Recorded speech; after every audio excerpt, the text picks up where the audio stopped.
Hey guys, welcome to The Brother Floggers. We are going to be telling you what to watch when and what to watch and when. What to watch and when. That's it. Let's try that again.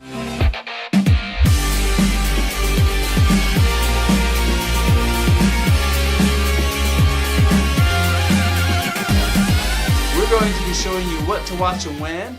And today we are going to be reviewing the movie Scary Stories to Tell in the Dark, which actually was a pretty dang cool movie. This story is about a bunch of kids who they end up getting into a haunted house, which they don't know is haunted. It's this old urban legend. They go into this house and they find this book in there, and A kid's book with stories. And anyway, they take this book, and as this book, they start looking at the stories start writing them.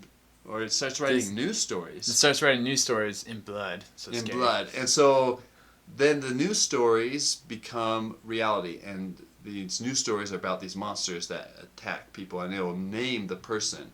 So as it names the person, then they try and get to this person to try and stop the monster. Once they finish writing the story, the events begin happening in real life. So they have until the story's done being written to save them. And so this is a Guillermo del Toro film. Del Toro. Del Toro. Well, he was the producer. Right. Correct? And the director was Andre... The Giant. Ovredal. He's back! He's directing movies! Andre Ovredal, which is... He did the movie... it's a troll movie. The one where the big trolls... Oh, like the Monster Troll movie? Yeah, I've never seen it, but yeah, I know what you're talking he's not from around here. But I love Del Toro, and he did the movie Mama, which I really like. The thing with Del Toro is he does kind of interesting stories, and he did the screenplay for this one, helped with it. And he just does really interesting stories. That's what was cool about this movie. It was just a different take, a different story, a different kind of horror film that I didn't really feel was... It was totally out of the mold of what I've seen in a long time. And I thought it was a movie that was really good for really all ages, especially like your 3-year-olds. It's a really good horror film for them, but not really. It's 12-year-olds. Toddlers and younger. Toddlers and younger, only. But actually, this movie was really good, I felt like, for like 12 to... Yeah, young teen and up. Yeah, and especially if you haven't really introduced your children into... scarring them with a scary movie, this would be a good one to really cause a mental disability. Good introductory scar. Yeah, this is perfect for that. Because it's scary, but it's built up well, but you leave the movie and you don't feel gross about it. I felt like when I left this movie, it didn't leave me feeling yucky like some horror movies will. But this one I left feeling like, oh yeah, that was scary, but... I wasn't scared. But I wasn't scared of the shadows in my closet or anything like that. Yeah, we were able to sleep at night afterwards because this is a monster movie.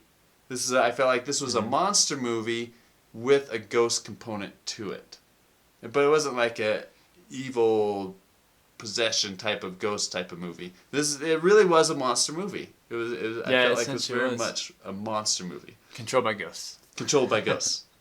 Spoiler alert.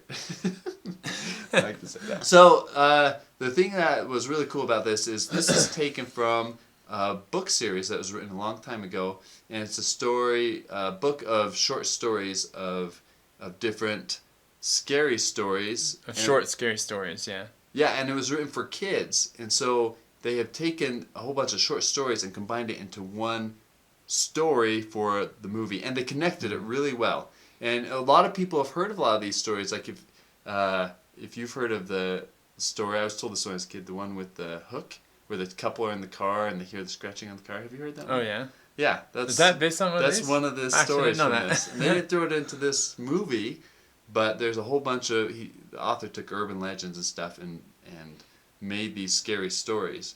And it's kind of a controversial book. You should look it up. So it's really clever how they tie everything together in this, and they... end with leaving it in kind of a setup for a sequel. For a sequel, yeah, which is awesome. I'd like to see. The director even said in an interview that he wants to do a sequel if this one does well, which would be cool. Yeah, well, I hope it did. One of the great parts about this movie, too, is the character Chuck is really funny, provides a lot of comedic relief so that it's not like super dark all the time.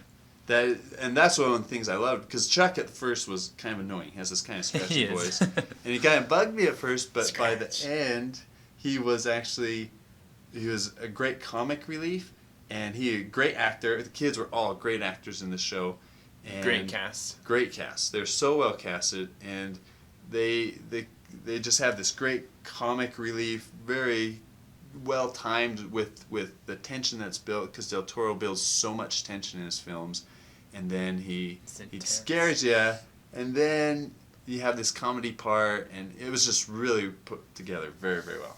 I don't really think there was much I disliked. Dislikes. I mean, you always get a little bit with characters in scary movies where like, oh, that was dumb. Why'd they do that? But granted, I've never been in a life-threatening situation like that, so maybe I'd be dumb too. I don't know. Maybe if I was being chased by a ghost, I might do some things. If a scarecrow was hunting me with a pitchfork, I might run. And I couldn't get out of a field that kept happening over and over again. Spoiler alert. Repeat the field.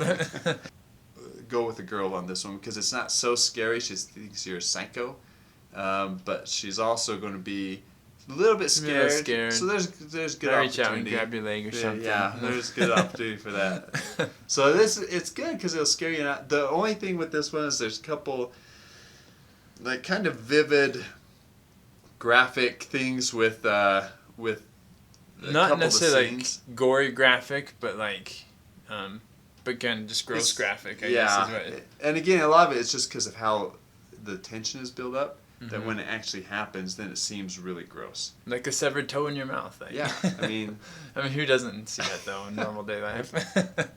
But it works really well, and it makes you squirm, but it doesn't make you throw up. Yeah, it's like, and it's pretty non-violent, except for, well, I guess that one monster that's like separates his limbs is kind of like you said, graphic, but not like gory. It's just like weird. Because he's like limbs that come together and then come apart. There's really no scenes in there that were like, there's a little bit of swearing, I guess, a little bit of swearing, yeah. But it wasn't a lot, and there was no overly graphic, violent scenes. So probably the worst is one guy gets stabbed with a pitchfork. Spoiler. But it's not terrible. I mean, you only see like blood splatter a little bit. Just, there's no blood splatter. Yeah, you just know that it was stabbed by a pitchfork. Yeah. So again, there's a little bit of graphic violence in there, but it's not over the top or super graphic or anything like that. This is one that is good to watch at home or a cheap theater. I think that's a good place for it. Although I did really enjoy this movie, I don't think there's any kind of special effects or sound effects or anything that you really need to go to like a really nice theater setting. No, not really. Yeah. It actually is appropriately rated PG-13. Yeah. 13 and up. That's pretty accurate. Yeah, it really is, and it is a fun one to watch in a group setting. Good discussion after this one because it is a unique story, and it really good to watch with a date. This is a good one for that. We went with just boys, but it's true. But it would have been good with a date. It would have been good with a date. Hey, thanks for watching, guys. I hope you enjoyed this review. I hope it's helpful for you, and I hope it helps direct you where to go and whether to watch your kids watch this film or not. That's kind of what we're after here, to give you that. And so there will be more reviews coming. This is our first one of many to come. So like and subscribe. Let us know on the comments below if you agree, disagree, and let us know if Bryce's shirt says Fat Thor or Fa Thor. That would be good to know. We have an ingoing debate. I think it's Fa Thor. I think it's Fat Thor. Let us know how things, what you think about the movie, and hopefully you enjoy it as much as we did.